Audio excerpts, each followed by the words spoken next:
le Niger. Mais le véritable problème, c'est que ceux qui parlent n'ont pas la légitimité du peuple nigérien. L'ambassadeur a été accrédité auprès du président Bazoum et je crois que l'ancien ministre des Affaires étrangères du président Bazoum le rappelait encore. Président Badakani, comment est-ce que vous comprenez cette affaire et comment faire pour comment sortir?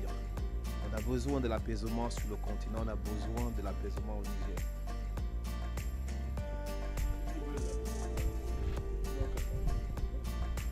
C'est-à-dire, vous êtes pour quoi, président? Vous êtes pour la guerre? Comment un esclave peut être en paix? Vous avez déjà vu un esclave qui est en paix? Si un esclave est en paix, ce n'est pas un être humain. Il est moins qu'un être humain. Il doit évacuer la terre. Vous avez vu un esclave qui est en paix? C'est-à-dire que vous êtes en paix dans l'esclavage.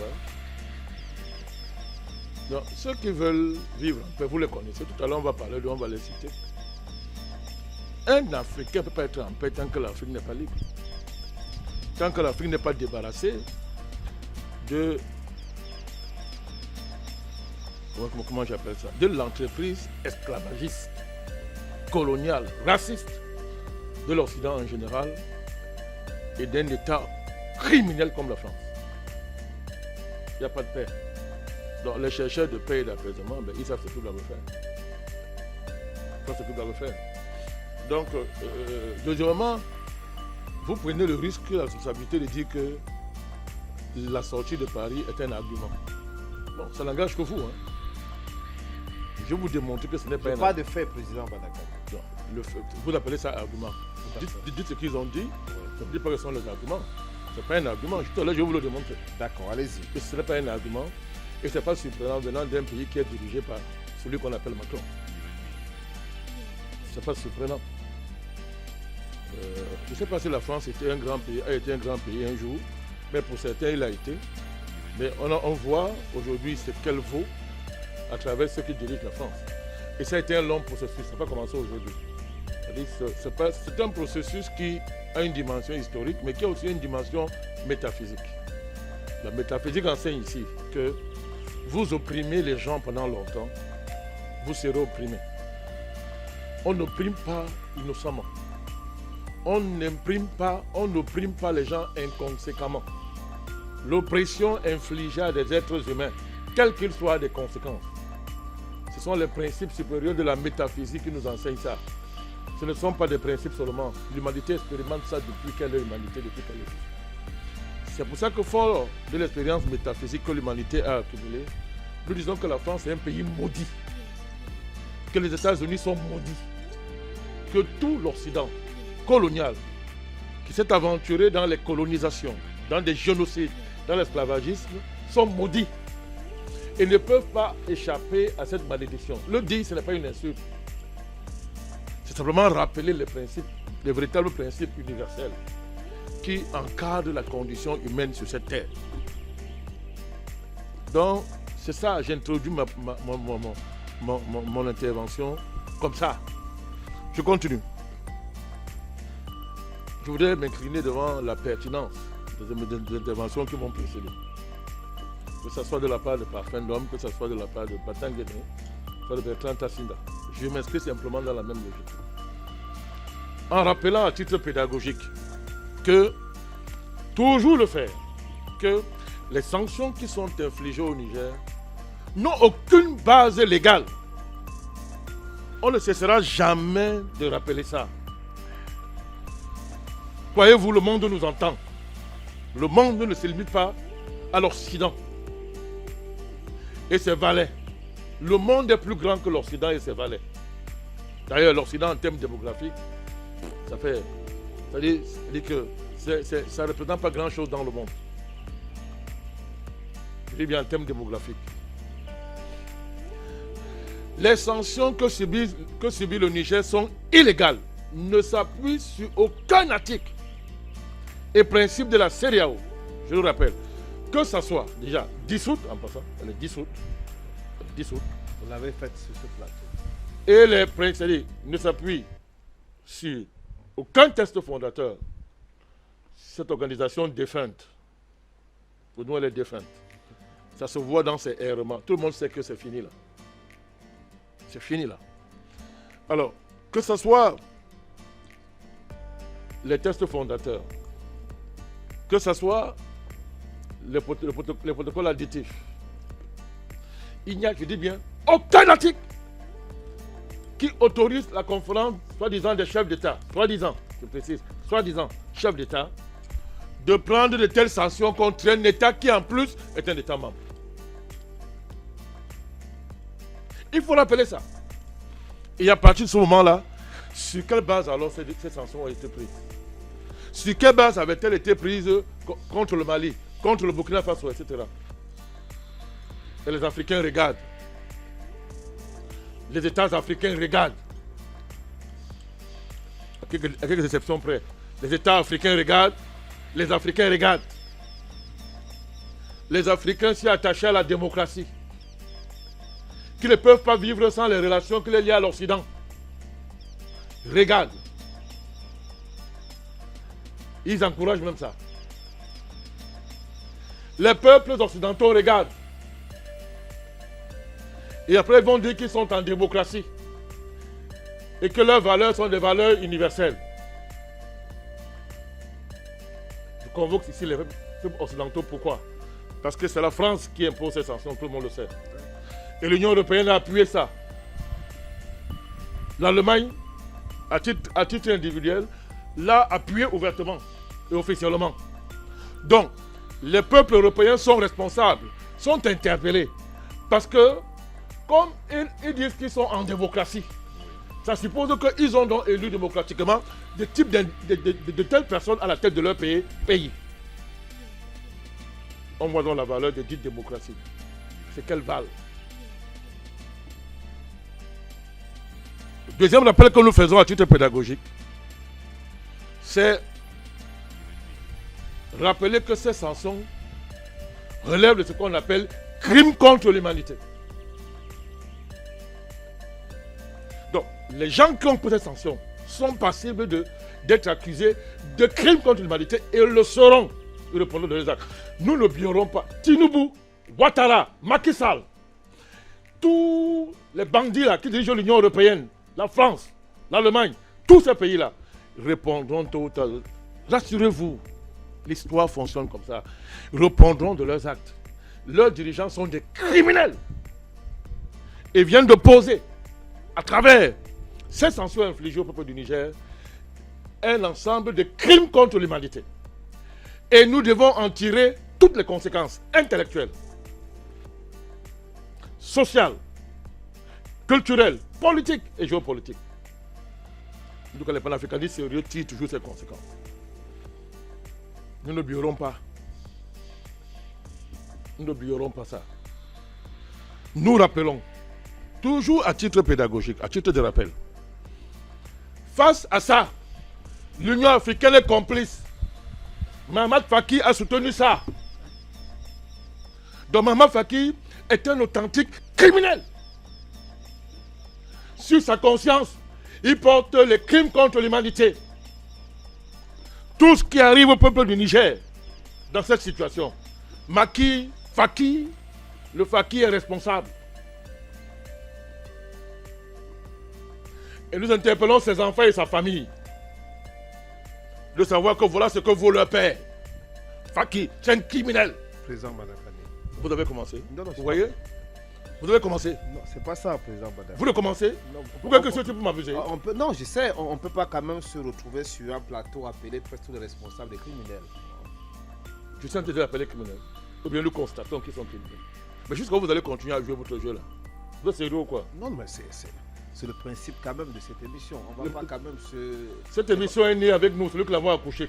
C'est quel principe ça? Ça c'est vrai, président Badakane. Oui, alors c'est quel principe ça? Je suis en train de vous dire que les sanctions qui sont prises ne sont fondées sur aucun acte légal. On est d'accord que les sanctions... Mais vous êtes donc d'accord. Pourquoi vous ne tirez pas les conséquences? Deuxièmement, vous connaissez le type de sanctions qu'on a infligées au Niger? Nous sommes tous d'accord que ce sont des sanctions. On vient de vous parler des médicaments. Oui. Ils sont allés jusqu'à priver ce peuple de médicaments. Ça veut dire quoi? On l'a compris. Ce sont des crimes contre l'humanité. Nous sommes d'accord. C'est moi qui ai inventé la leçon des crimes contre l'humanité.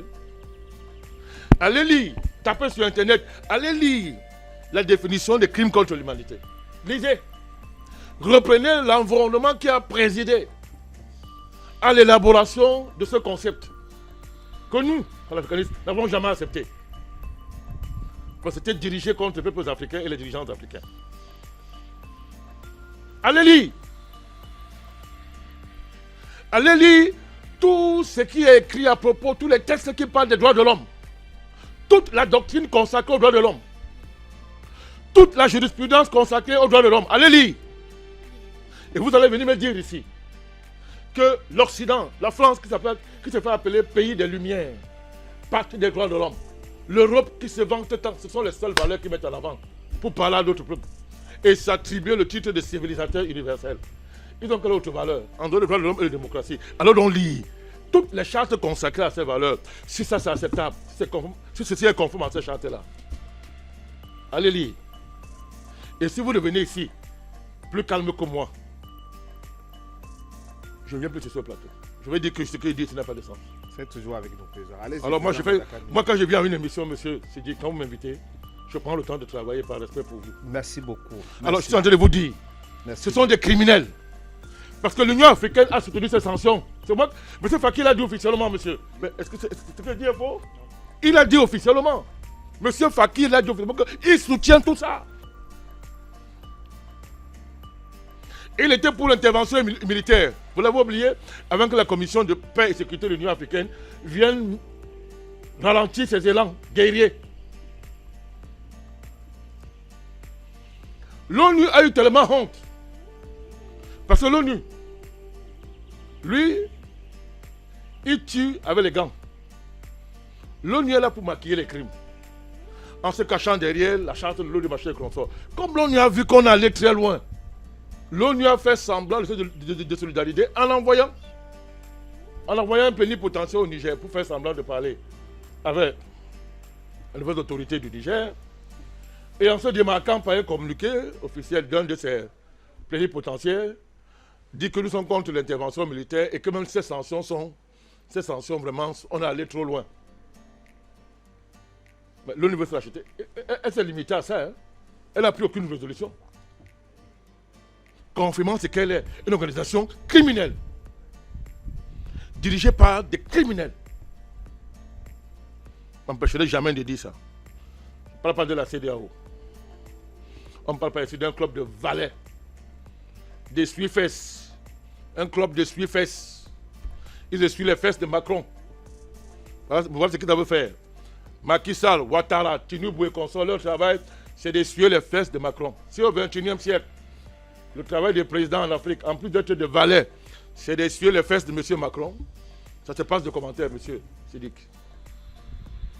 M. Tinubu allait très loin. Il a privé le Niger de l'électricité. Je voudrais vous rappeler que la convention qui lie le Niger et le Nigeria sur l'électricité, sur la fourniture de l'électricité, ce n'est pas de la philanthropie. Il y a un contrat. Il y a un contrat, monsieur, il y a un contrat. Et qui ne part pas d'hier. Merci de m'accompagner. Vous commencez à comprendre le ton que j'utilise. Il y a un contrat. Monsieur Tinubu, dont le passé est retentissant dans nos têtes. Et nous faisons tellement d'efforts par respect pour le peuple du Nigeria pour ne pas rappeler qui est Tinubu. Et la honte que ça signifie d'avoir la tête du Nigeria, ce grand pays d'Afrique, un monsieur comme ça. Monsieur Tinubu a ordonné la suspension de la fourniture d'énergie, d'électricité au Niger. Il n'y avait pas déjà, il n'y en avait pas. Seul 22% de la population du Niger avait accès à l'électricité. À cause de la France, qui prend tout l'uranium du Niger, n'est-ce pas, pour alimenter les militaires français, alimenter sa production nucléaire et sa capacité à aller vendre l'uranium sur le marché mondial. 22% du Niger. 22. Et quand on appelle l'État français État criminel, vous me donnez les leçons de déontologie.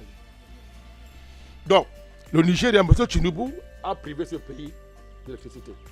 Privé les enfants du Niger, qui n'ont rien fait à M. Tinubu. Ils ne lui ont rien fait. Il les a privés de l'électricité. Tinubu alors est quoi? C'est un criminel. Et il répondra de ses actes. les Africains n'oublieront jamais. De génération en génération. Nous allons transmettre ça de génération en génération. Que M. Tinubu, c'est un criminel. Et qui fait honte au Nigeria. Il fait honte aux Nigérians. Voilà pourquoi nous saluons le Sénat du Nigeria. Nous saluons les peuples du Nigeria qui marchent ce matin, me disent pour dire que monsieur, tu n'as pas honte, rétablis l'électricité à nos frères. Mais ils n'écoutent pas. Pourquoi? C'est un criminel. Nous assumons ce que nous disons. Ça veut dire quoi donc? De quelle valeur universelle nous parlons autant matin, midi, soir? Monsieur Boubacar Chidi, de quelle valeur universelle nous parlons autant matin, midi, soir? Nos oreilles n'ont jamais cessé de respirer. Nos oreilles sont malades parce que matin, midi, soir, l'Union européenne, la France, les pays occidentaux, l'ONU crient matin à rue et à Dia qui sont là pour promouvoir les droits de l'homme, les valeurs universelles, qui parlent au nom de l'humanité, que l'humanité a atteint un certain niveau et que ce niveau est garanti par l'Occident qui est la conscience de l'humanité, agissant au nom des droits de l'homme, la démocratie, des soi-disant valeurs universelles. Je pose une question. Face au monde entier, où sont ces valeurs universelles? Où sont ces droits de l'homme? Ont-ils jamais su un jour ce que c'était? Se fait-il de dire qu'on est la patrie des droits de l'homme, que nous sommes des démocraties? Pour que cela soit vrai, quand dans la pratique, tous vos actes, depuis que vous avez émergé dans l'histoire de l'humanité, tous vos actes consistent à nier les droits de l'homme, à nier les valeurs universelles et à promouvoir la prédation, le crime absolu, l'abjection, le vol, le génocide, les massacres, la colonisation, l'esclavage. Voilà ce qui est votre histoire dans votre rapport à d'autres peuples, y compris dans vos rapports entre vous-mêmes.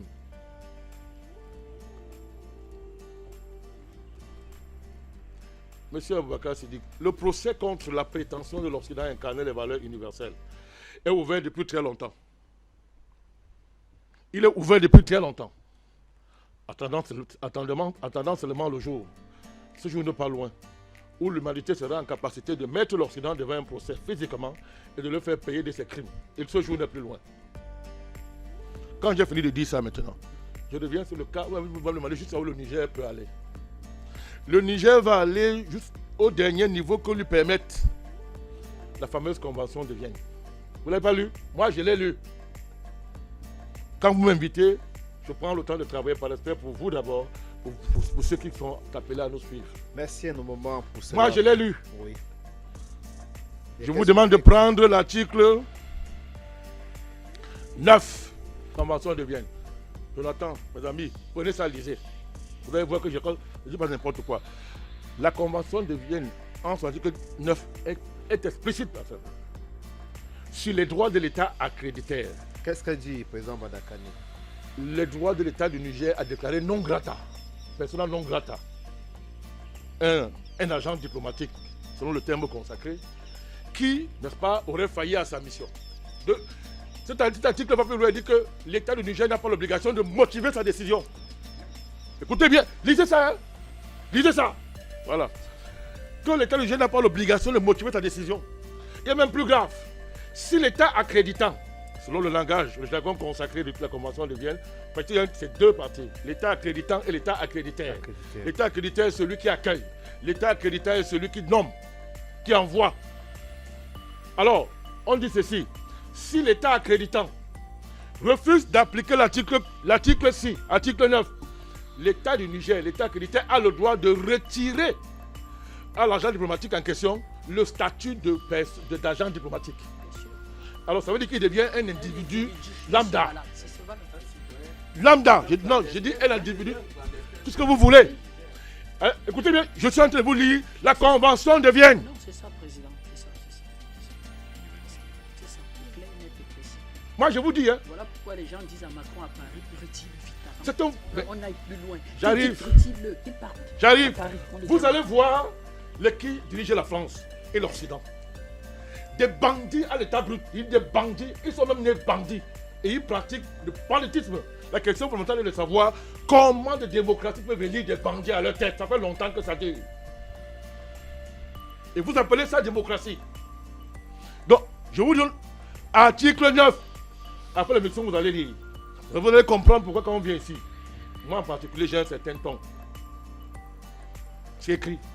Donc, l'État du Niger va tirer les conséquences. Et je vous dis que la France n'est pas folle. Un bandit reste un bandit. Un bandit, quand il vole, c'est qu'il vole. Il s'assure qu'on ne voit pas qu'il est en train de voler. Mais pourtant, il vient voler. En sachant qu'on peut toujours le voir. Il n'est pas le contrôle, il n'est pas Dieu. Alors, tout à l'heure, parfois, vous a dit qu'à force de dormir derrière une mémé, on perd certaines facultés. Mais parfois, j'ajoute, il faut d'abord supposer qu'il en avait d'abord. Que M. Macron a des facultés particulières. Il allait à l'école, oui. Oui. C'est pas quelque chose de spécial aller à l'école. Tout le monde va à l'école. Quand on arrive à un certain niveau, il faut des dispositions particulières pour justifier le niveau du niveau. On voit ce qu'il vaut ce truc. Ouais, président Badakani. Il voit ce qu'il vaut ce truc. Président Badakani, vraiment, je ne pourrais pas vous laisser utiliser presque tout le mot. Laissez-moi continuer. Oui, vous pouvez continuer. Vraiment, laissez-moi continuer. Voilà un État qui ne peut même pas lire. Je n'ai pas la prétention de vous couper, contrairement à ce que vous Voilà un État qui ne peut même pas lire une convention. Oui, allez-y, président Badakani. Voilà un État qui ne peut pas lire une convention. Voilà un président qui ne peut pas lire une convention. Et je vais vous dire pourquoi il ne lit même pas ça. D'accord. Quand ça vous concerne. Jonathan vous l'a dit, Bertrand vous l'a dit, Papa vous l'a dit. Je vais vous démontrer que vous n'êtes pas concerné par cette affaire. Et qu'il est temps que les pays africains deviennent enfin sérieux, comme dit souvent Bertrand. Il est temps que les Africains deviennent sérieux, oui. Que les intellectuels africains soient sérieux, que les diplomates qui importaient les redingotes et revendiquaient le statut, je suis diplomate, qu'ils soient enfin sérieux, à dire qu'ils aillent lire la Convention de Vienne et proposent une relecture pour le compte de l'Afrique. Et on va l'imposer. Donc, je vous dis donc que le Niger, vous avez posé la question, non, je vous réponds. Exactement. Voilà là où le Niger peut aller. Et c'est garanti par la Convention de Vienne. Ce n'est pas le Niger qui a écrit ça. J'y reviendrai. Il n'y avait aucun pays africain quand écrivait ça. Ça ne vous concernait pas. Je vais vous rappeler la date où ça entrait en fonction et la date où ça a été élaboré. Vous allez voir s'il y avait un pays africain qui était là-bas. Ça ne vous concerne pas. Alors, pourquoi il fait ça? Vous savez pourquoi l'ambassadeur là, en question, a fui pour aller se réfugier dans la base française? Vous savez pourquoi? Je vous retrouve la question. Parce que pourquoi il fuit? Il a des privilèges et des immunités. Il sait qu'il est devenu un Il a des privilèges et des immunités garantis par cette convention de Vienne parfaite. Il le sait, tout ambassadeur le sait. Et l'un de ces privilèges et immunités, c'est l'inviolabilité de la personne de l'agent diplomatique. On ne le touche pas, c'est connu. Bon, pourquoi alors, si l'ambassadeur de France estime qu'il n'a rien fait de mauvais, pourquoi il fuit, délaissant les privilèges et immunités qui sont garantis par la Convention de Vienne, il va chercher la protection dans une base militaire. Parce qu'il sait que son pays a violé la Convention de Vienne. La France est dirigée par un voyou. Il y a longtemps que je dis que non, j'insulte les gens. On n'a jamais insulté quelqu'un ici. Moi, je n'insulte pas les gens. Je ne suis pas quelqu'un qui est mal élevé. Vous me connaissez, non? On n'a jamais dit ça. Mais écoutez, non. Vous le savez que je fais jamais. Quand j'utilise mes mots, avant d'utiliser un mot, je le pèse. Parce qu'on peut me convoquer dans un procès. C'est moi qu'on va appeler. C'est moi qu'on va appeler. Vous voyez que je viens pour aller perdre les procès. Moi, je suis déjà prêt le jour, on va dire qu'il y a un procès contre moi. Pour mots. Si j'ai insulté. Mais ils ne peuvent pas. Parce que mes mots, je les pèse. Avant de venir parler ici. Comment on appelle un président parfait qui se comporte comme ça? Comment on appelle un président? Parfait aussi, hein? Vous parlez aussi comme président Badakani. Les mots ont un sens en français. Écoutez, le malheur de cette affaire-là, c'est qu'en français, les mots ont un sens. Oui. Ce n'est pas parce que nous on prend le temps à être moins violent qu'un Badakani que ce qu'un Badakani dit est faux. Les mots ont un sens. Quand il fait cette démonstration, cette brillante démonstration de la Convention de Vienne, oui. La conclusion logique, c'est quoi? Les gens qui violent cette convention, ils sont quoi? Qu'est-ce qu'ils sont? C'est une parenthèse, président Badakani. Ce sont des voyous. Alors, vous savez, on dit que le président Badakani est violent. Parce qu'on nous a habitués, esclaves que nous étions, à un type de langage. Le langage de l'esclave. Dès que l'esclave cesse de parler de la manière qu'il peut omettre, on dit qu'il est violent. Pourtant, il subit la violence du maître esclave, qui lui exerce la violence suprême en niant son humanité. Le jour où l'esclave, prenant conscience de son statut, commence à parler un langage qui n'est pas le langage consacré par le maître esclave, on dit qu'il est violent. J'assume ça. Il sera encore même plus violent. C'est ça la violence. Il serait plus violent. C'est leur travail. On vous coupe l'électricité, on dit que c'est des délestage. Oui, oui. Voilà. On vous licencie, on dit que c'est, comment ils appellent ça, C'est-à-dire qu'on trouve des mots. on trouve des mots pour habiller tout ça. Congé technique. Non, on ne compte pas congé technique, ils avaient un autre mot là. Du personnel. Un autre encore. Oui, des choses comme ça, Voilà, restructuration. Restructuration. Alors qu'on est en train de licencier les gens pour une entreprise qui fait des bénéfices. Délestage du personnel. Vous voyez? Donc il y a beaucoup de choses comme ça. Là-dessus, je pense que nous sommes sur Afrique Média. Et c'est nous qui subissons. C'est nous qui pleurons. C'est nous qu'on menace de tuer.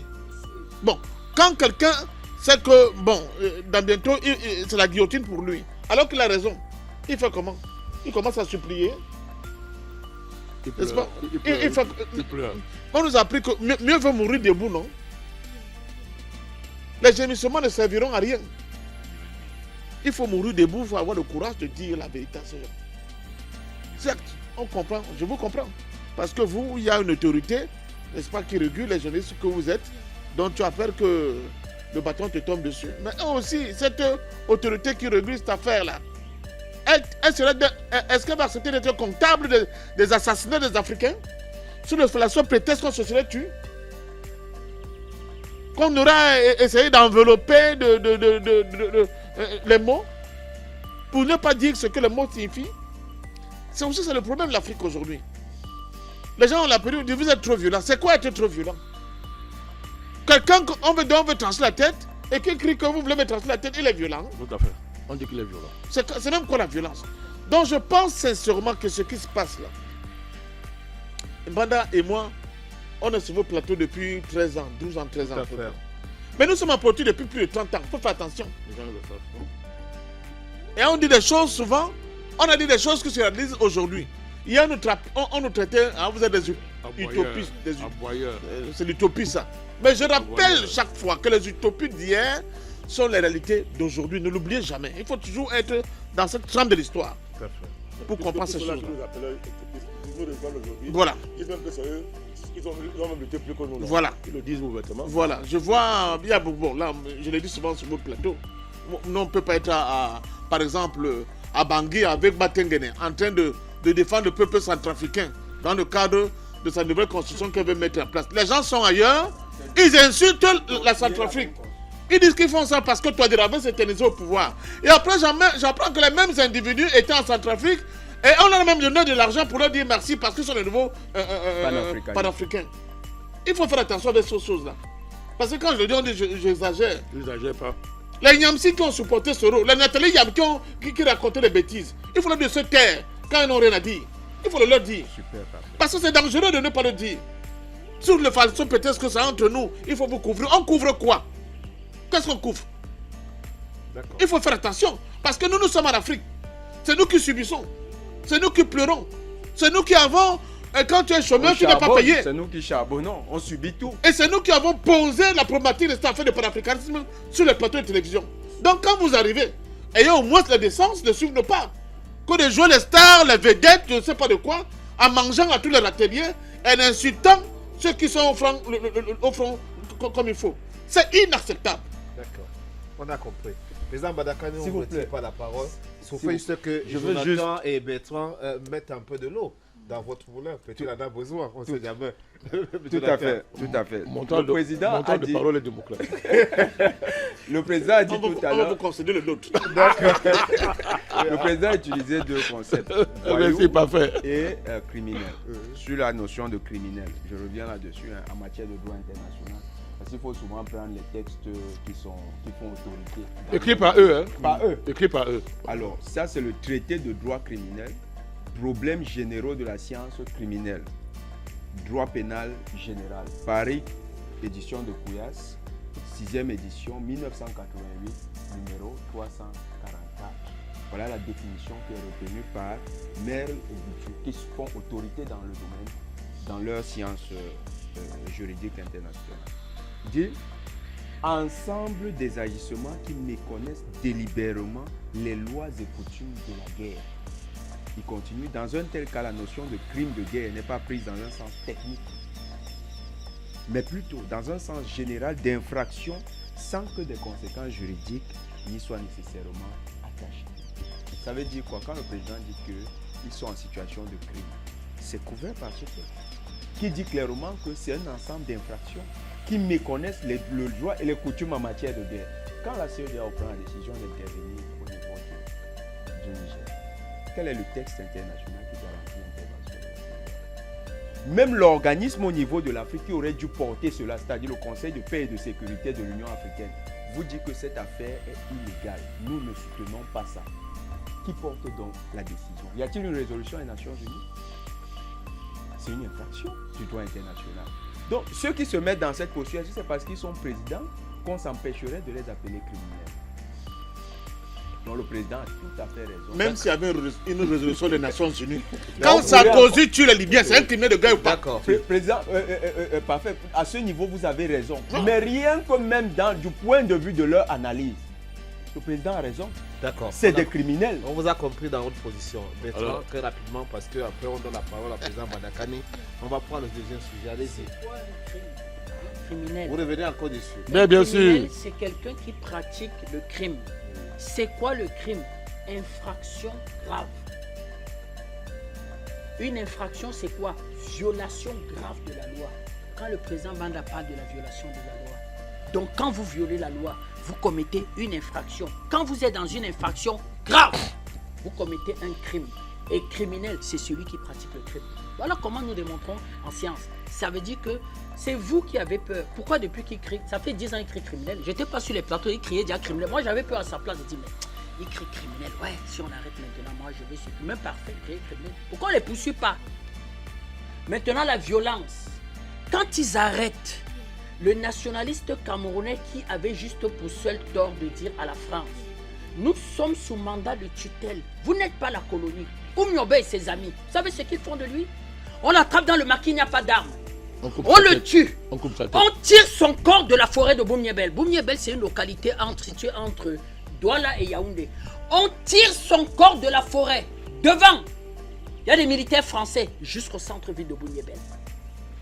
Ils demandaient à la France, partez, nous organisons un dialogue inter-camerounais et les Camerounais décident des orientations politiques. Lui, il avait ses orientations politiques. Voilà ce qu'on fait de lui, sans armes dans le maquis. Parce que les Savimbi ont été dans le maquis. Les Savimbi avaient même les Stingers dans le maquis. Où n'avait rien. Le bic. Où n'avait rien. Son Même arme- dans le... son Il a arme, même eu c'était des le bic. problèmes. Moi-même, j'ai souvent tendance de dire que si j'étais à l'époque de Oum, je n'aurais pas pris l'orientation de Oum. Parce qu'il avait des désaccords avec ses amis qui disaient que mais le gouverneur de français vient de dissoudre l'UPC. On nous pourchasse, on nous tue. Tu es encore de dire que tu vas expliquer à l'international les raisons fondées. Parce que lui, c'était le droit. Il essayait de convaincre ses amis que allons à l'international, je vais convaincre. C'est l'un des premiers Africains à l'Assemblée générale des Nations Unies qui explique. C'est-à-dire que vos statuts de colonie, là, ça n'existe pas. Ils détruisaient ça sur le plan argumentaire. Ses amis lui disaient que mais, moi-même, j'aurais été à cette époque, j'aurais dit que vraiment, monsieur le secrétaire général, moi, je veux prendre les armes. Parce qu'avec les Français, là, toi, tu iras expliquer internationalement. Mais on l'arrête. Il n'a rien. Il est dans le maquis sans rien. C'est la première fois que moi, je vois quelqu'un dans le maquis sans rien. Je dis, Savimbi avait les Stingers dans le maquis. Il tue à bout de bras. Non seulement on va le tuer, l'armée française va le traîner de la forêt de Boumniebel, une localité. Tapez sur Google Maps, ceux qui sont hors du Cameroun, Boumniebel, Cameroun, tiré jusqu'au centre-ville. Il va arriver, on ne va plus le reconnaître. Il était déchiqueté, son corps était déchiqueté. C'est la violence ou pas? Moi, je vous pose alors maintenant la question. D'accord. Non, répondez. On est. C'est une Nous sommes en discussion. direct, et Dites là- juste oui ou non. C'est la violence ou pas? Bertrand, je vous retourne la question. Merci beaucoup. On a compris. Président, reprenez votre. Président Merci Badakane. beaucoup. Reprenez votre. Oh, droit, je votre vous droit de retourne parole. la question et je pense que peut-être sur cette question, alors qu'est-ce qu'on peut, cette interrogation, autant pour moi, qu'est-ce qu'on peut finalement retenir de ce qui se passe actuellement au Niger? Alors quel enseignement pour les États africains, pour les Africains pour l'Afrique, pratiquement dans sa nouvelle marche aujourd'hui, qu'est-ce qu'on peut bien retenir? Ça nous permet de sortir point de la seconde thématique. Je suis en train de vous démontrer que la France piétine, viole éhontement la Convention de Vienne. Pourquoi vous voulez me faire apprendre ça? Puisque vous passez le temps à démontrer que le Niger, les nouvelles autorités du Niger sont des gens épidémiques, ils sont nerveux. Tout ça. Il y a un discours qui est balancé depuis le Cameroun. Je vous parle tous les jours ici d'un réseau de l'Union africaine. Les diplomates camerounais qui travaillent, qui sont liés à l'Union africaine, ont lancé un courant au Cameroun qui consiste à attaquer systématiquement le panafricanisme. Vous savez pourquoi? Parce qu'on menace le sale beefsteak, le pauvre salaire de minable là que l'Union européenne envoie en euros.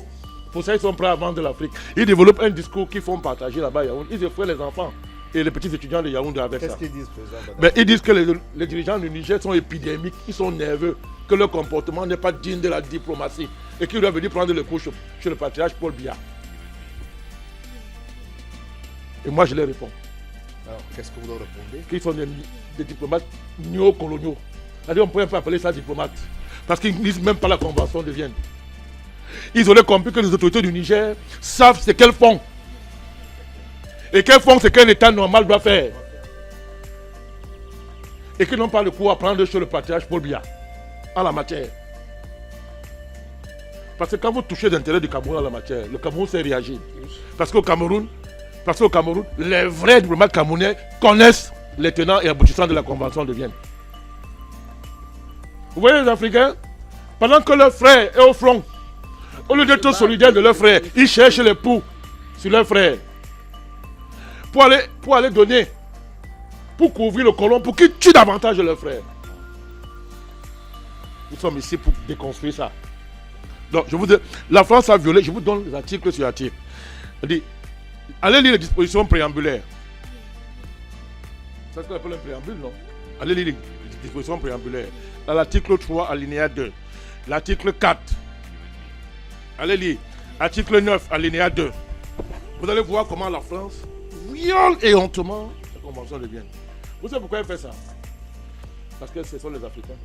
Bertrand vous l'a dit. Je vais vous dire, la Convention de Vienne, c'est une relation, ce qu'ils appellent une relation diplomatique. En droit international public, on appelle ça un traité international.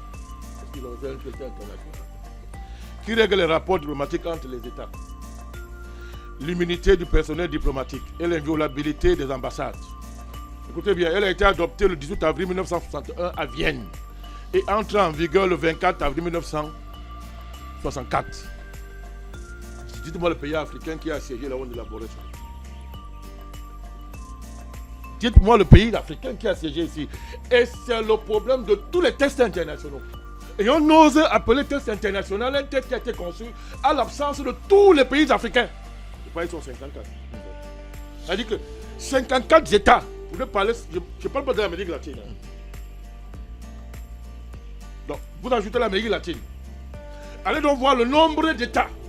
Allez voir la partie de l'humanité qui n'était pas présente quand l'Occident concevait, pensait, élaborait, arrêtait les textes dits internationaux. Et pendant que l'Occident arrêtait ce qu'on appelle textes internationaux, elle était la puissance colonisatrice de toutes les terres émergées de la planète. Écoutez-moi bien. Oh, oui, en fait, on est obligé de rire. Sinon, on va aller prendre les armes. Non?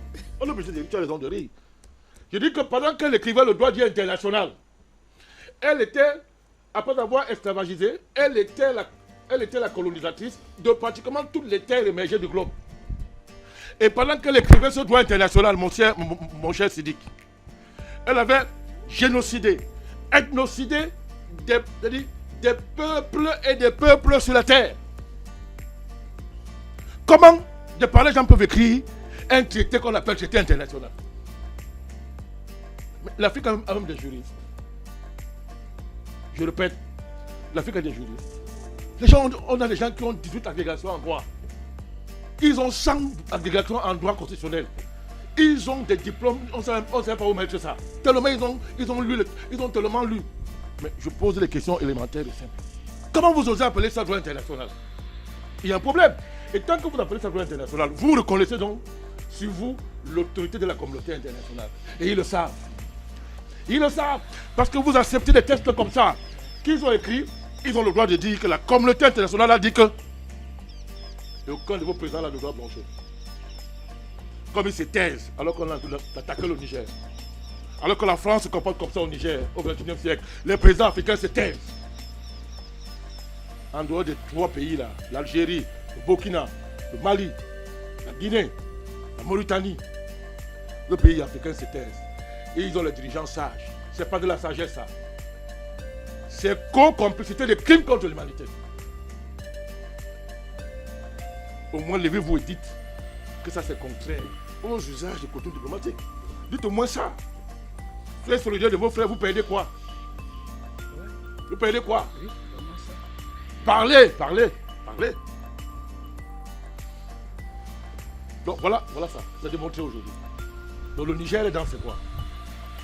Et nous demandons aux autorités militaires du Niger de ne pas reculer. Parce que le petit criminel de l'Élysée, tôt ou tard, il sera pendu haut et court. Il dit qu'il sera pendu haut et court. Je voudrais terminer sur cette question en interpellant une fois de plus sur cette table. Tu sais, parfois tout à l'heure tu as cité certains noms. Il y a une nouvelle dame qui arrive. Et pas qu'on la connaît pas, Calice Béala. Elle nous donne des leçons tous les jours, matin, midi, soir. Et quand nous la regardons, on a même pitié d'elle. On a pitié d'elle, on la connaît. Mais quel est l'Africain qui est cultivé, qui lit un peu, qui suit l'actualité de l'Afrique depuis des années, qui ne connaît pas Calice Béala et le rôle qu'elle a joué en France? Et parce qu'on ne la connaît pas, on le sait, elle ose parler. Elle ose parler. On te connaît, Calice, on te connaît. Un plateau comme ça est trop noble pour qu'on parle de Gaïs. D'accord. Alors, on dit que l'Afrique est mal partie. Vous savez pourquoi? L'Afrique est mal partie en 2023, mon cher Jonathan, selon Calice Béala, parce qu'au Niger, les gens se sont levés contre la France. Ils ne se lèvent pas contre les Russes. Voilà les arguments de vos soi-disant intellectuels, de vos figures montantes. Je sais qu'elle a remporté les prix Goncourt. Voilà les arguments comme ça. Vous appelez ça argument. Je me rappelle, elle était ici.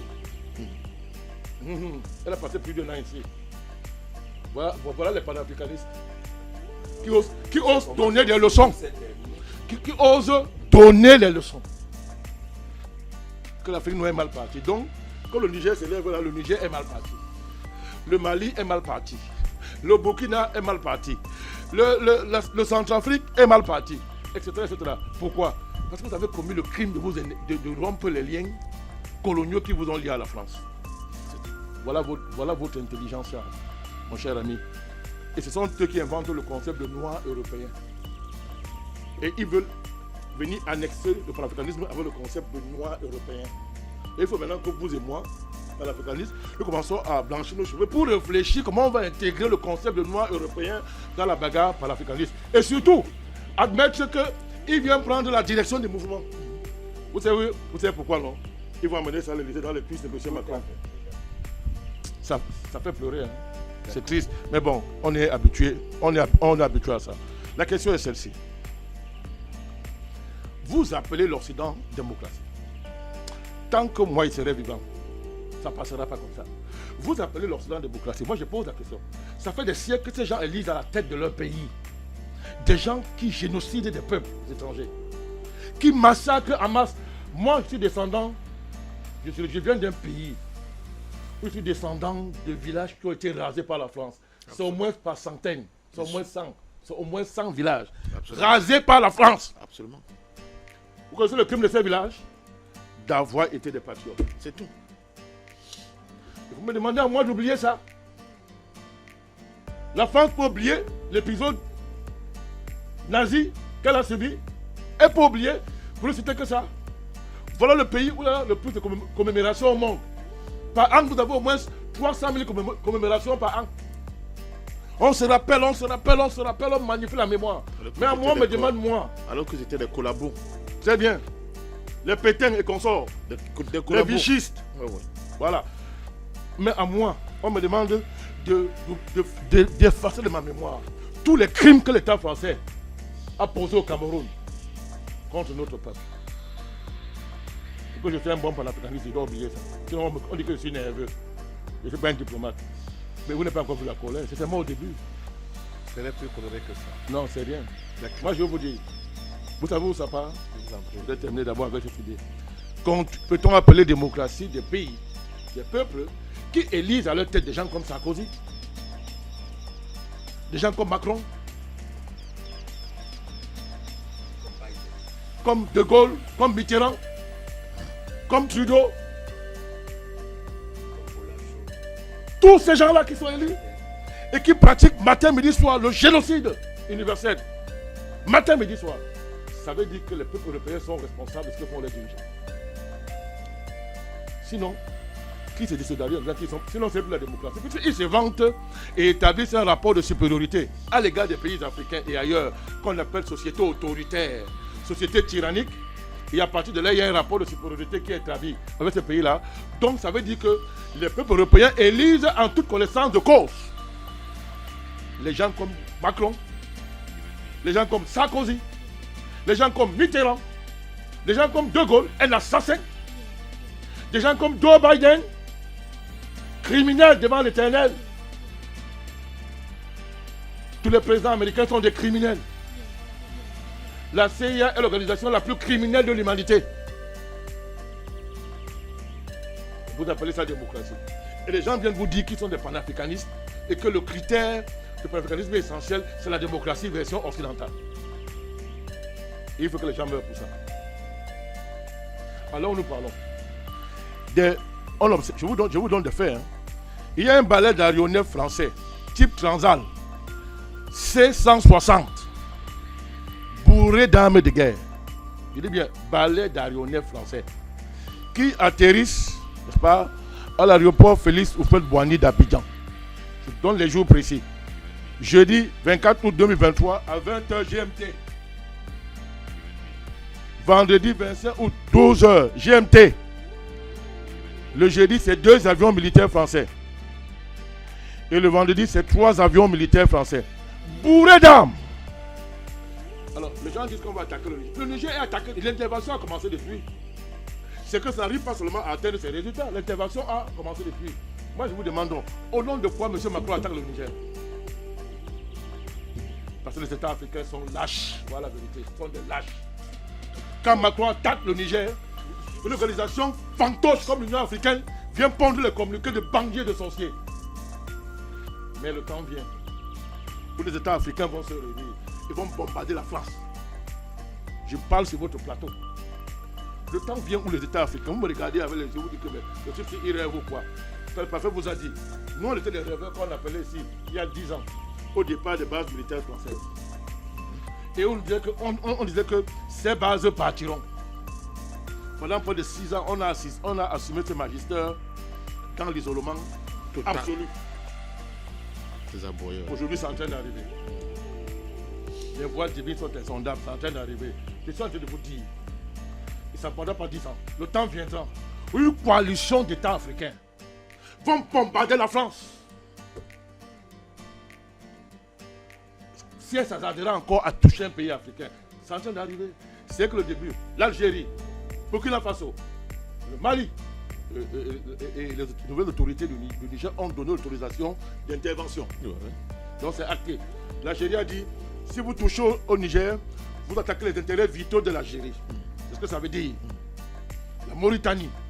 M. Doumbouya a dit, pour l'instant, il n'a pas encore dit qu'il va entrer en guerre. Mais au moins, il a dit, je n'applique aucune sanction de la CEDEAO contre le Niger. Nous, on prend acte, on salue ça, on prend acte. Le temps vient où la France saura ce qu'elle veut dire attaquer un pays africain. Elle va vivre ça dans sa chair. Militairement. Les prisons de l'Allemagne, c'est rien. Le temps vient qu'elle continue à vivre comme ça avec les Africains. Que le petit Tintin de l'Élysée continue à faire ce qu'il est en train de faire. On est là. Et on fait ça de tête. D'accord, on vous a compris. Président Badakanir, merci. Merci énormément. Afrique Média, le monde, c'est nous.